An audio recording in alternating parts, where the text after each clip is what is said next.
आज हम मानव जीवन और भारतीय ज्योतिष के संदर्भ में कुछ जानने का प्रयास करेंगे। साथियों, आप हमारे चैनल को पहली बार देख रहे हैं तो उसे लाइक एवं सब्सक्राइब ज़रूर करें ताकि आपको ज्योतिष के संदर्भ में विभिन्न प्रकार की और जानकारी समय समय पर प्राप्त होती रहेगी।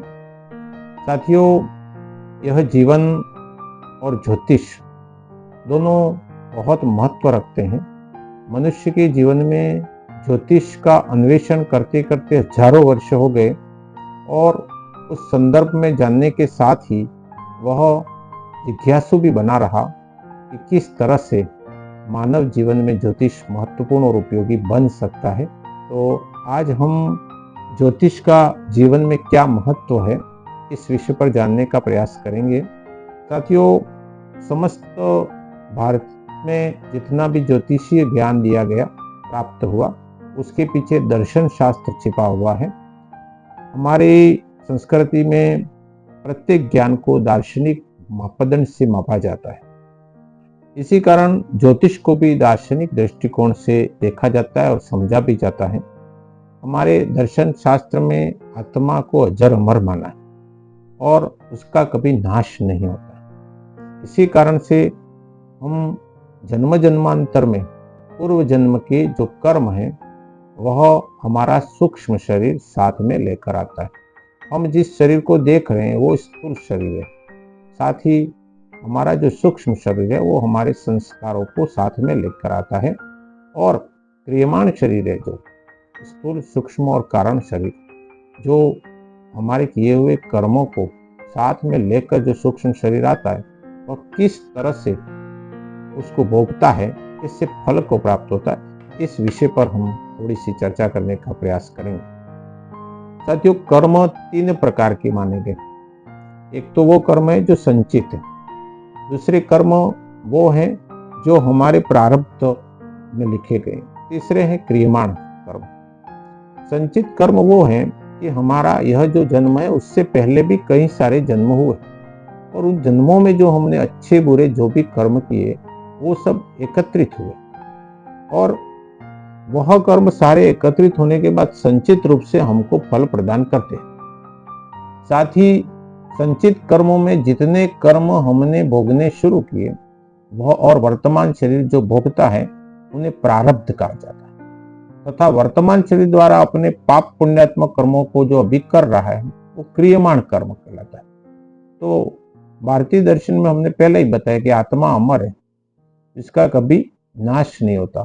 तो कर्मों के अनादि प्रवाह के कारण विभिन्न योनियों को मनुष्य धारण करता हुआ आ रहा है और अनेक जन्मों में जो संचित कर्म हैं उन कर्मों का फल एक साथ भोगना संभव नहीं होता, इसलिए उन्हें एक एक करके भोगना पड़ता और इसी कारण जीवन को बारंबार जन्म मृत्यु के चक्र में भ्रमण करते हुए विभिन्न योनियां धारण करनी पड़ती है, ऐसा हमारे दर्शन शास्त्र बताते हैं। तो संचित कर्मों का भोग समाप्त हो जाए अथवा क्रियमाण कर्म शुभ हो तो आत्मा आवागमन के चक्कर से छूटकर मुक्त हो जाती है। भगवत गीता में भी कहा कि ज्ञान रूपी अग्नि जो है वो संचित कर्मों को नष्ट कर देती है। तो संचित कर्मों में से जितने कर्मों का फल वर्तमान शरीर भोगना आरंभ कर देता है उसे प्रारब्ध अथवा भाग्य कहते हैं।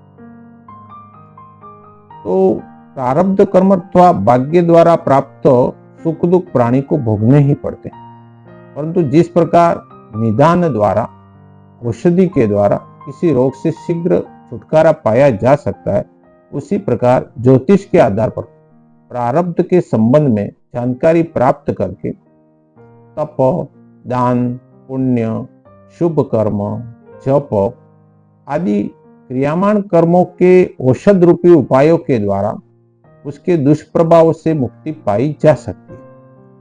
तो क्रियामाण कर्म पूर्णतः परिवर्तनशील होते हैं। ज्ञान और पुरुषार्थ के बल पर इन क्रियामाण कर्मों को कुछ कम किया जा सकता है, उसमें कुछ परिवर्तन लाया जा सकता है।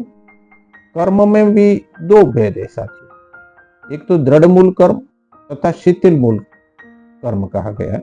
दृढ़ मूल अर्थात गहरी जड़ों वाले जो कर्मों हैं उसके निर्मित प्रारब्ध अर्थात भाग्य में कोई परिवर्तन नहीं लाया जा सकता, परंतु पुरुषार्थ के द्वारा थोड़ा बहुत शिथिल मूल जो कर्म होते हैं उसमें परिवर्तन लाके उसकी जड़ों को कर्मों के निमित्त कुछ काटा जा सकता है, बदला जा सकता है। शुभ कर्म करके हम जो प्रारब्ध भोगना है उसमें कुछ कमी ला सकते हैं, समाप्त कर सकते हैं, ऐसा महापुरुष और विद्वानों ने कहा है।